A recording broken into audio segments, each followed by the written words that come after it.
Hey, it is Jim Craddock here, Sunday, October 22nd, 2023. And I'm doing my update. As you know, I had my rheumatology visit this week, went nowhere. Dr. Thanos, perfect name, right? I mean, anyway, I'm not going to get into the Marvel universe, but anyway, the doctor had made up her mind before I came into the room, basically. Didn't listen to anything that I said. I mean, listen, did not hear. Didn't care. Uh, didn't have an impact on what she was going to do. So that's that. I think I'm out of options at this point. I think my timeline is pretty compressed. With what's going on internally right now, I kind of expect for, this to be, maybe a couple weeks or something before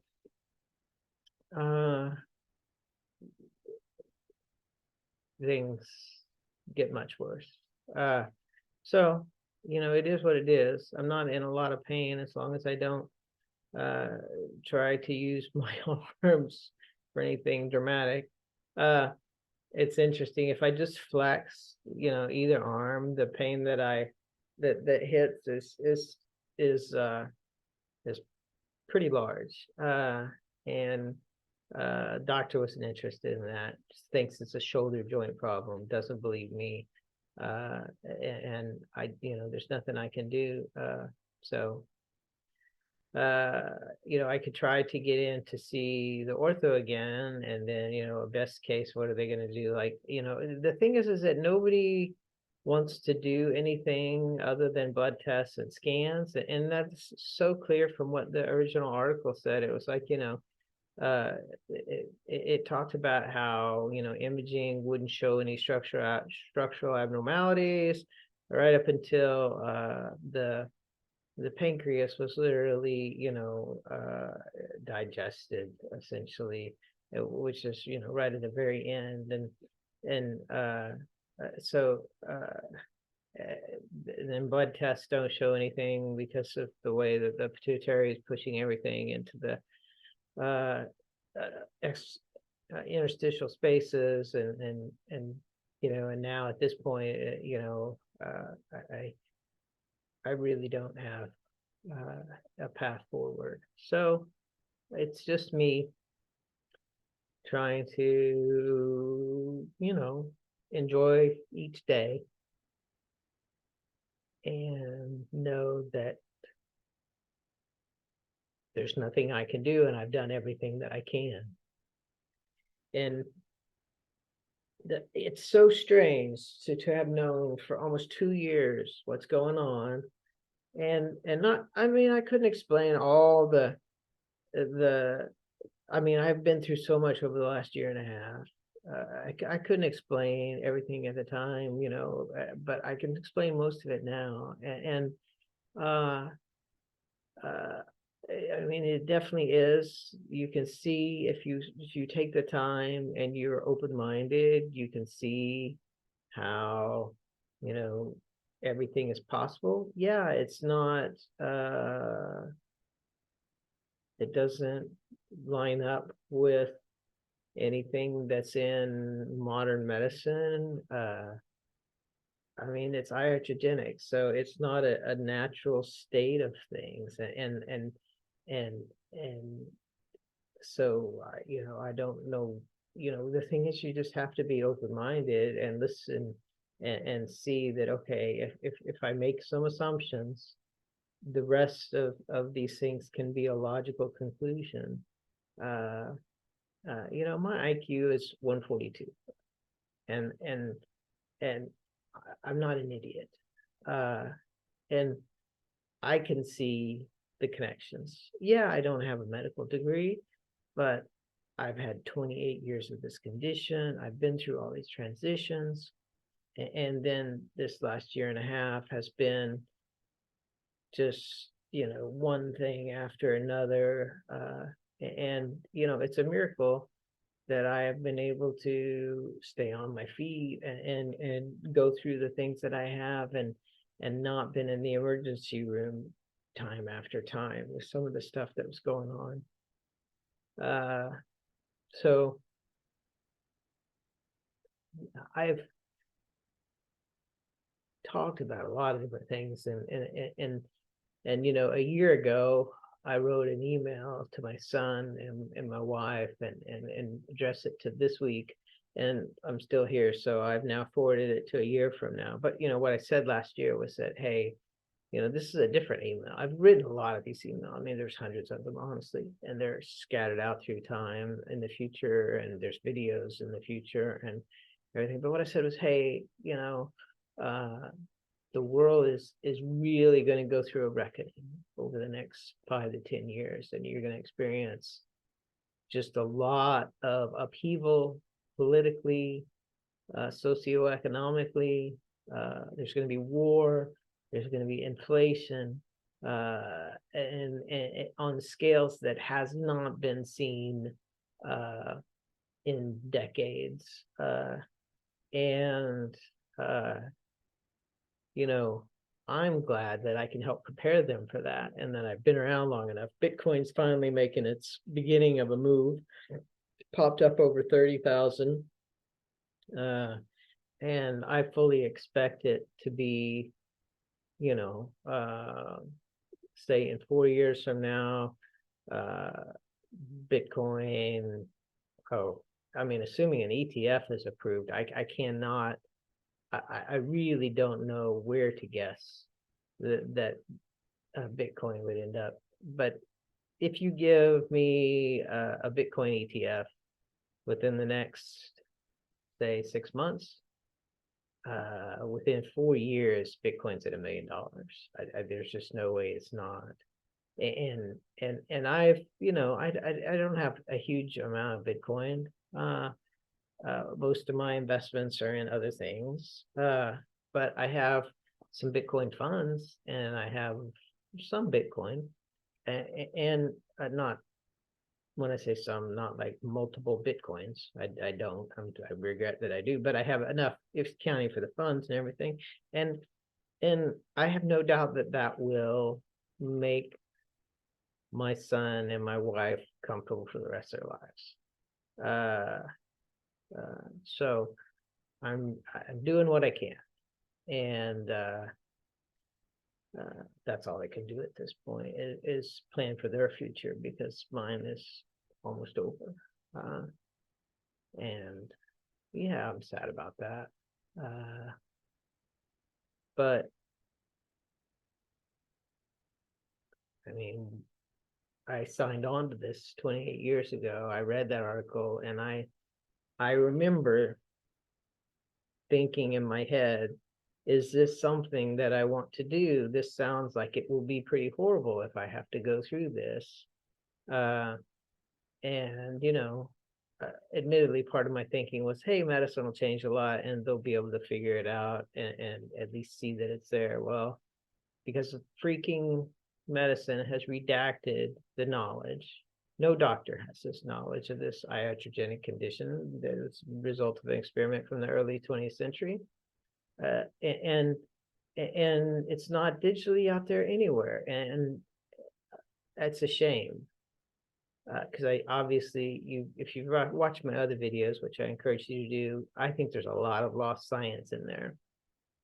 A lot of the stuff that I've been through is novel, and it really would expose knowledge about the whole human endocrine system and just the way things work, and lead to, I think, conclusions like I've said about candidiasis and our evolution. But there's, all I can do is help them plan for the future at this point. That hasn't worked out. I made the decision, and I'm living with the consequences and dying with the consequences. And hey, I had 28 years. I mean, it was literally, I think, October of 1995 when I made this decision. And here I am, October of 2023, and October is my favorite month. It's literally my favorite time of year right now outside. When you see the leaves turning and the cool breezes starting and the football season, and beginning to think about the holidays, and it's just the best time of year. And so I do what I can. Today and yesterday, I've updated the navigation systems for my car and my wife's car, and I've ordered a Christmas present or two, and I've tried to do what I can that's forward looking. I've been buying $1 worth of Bitcoin every hour. And when I get to $100, I forward that to my wife, and because she's not going to do it. And I've been watching a lot of videos, and I've read a lot of books, and I help at work as much as I can. I can't, nothing, I don't, we recently adopted Epic, and there's all this training you have to do for Epic, and I just said no. I just said I can't see myself being able to focus on something that I'm never going to use, and my work has been actually very understanding. I have 240 hours of leave built up. I don't know if my wife gets that if I die or what, but maybe I should take a couple days this week is what I'm thinking.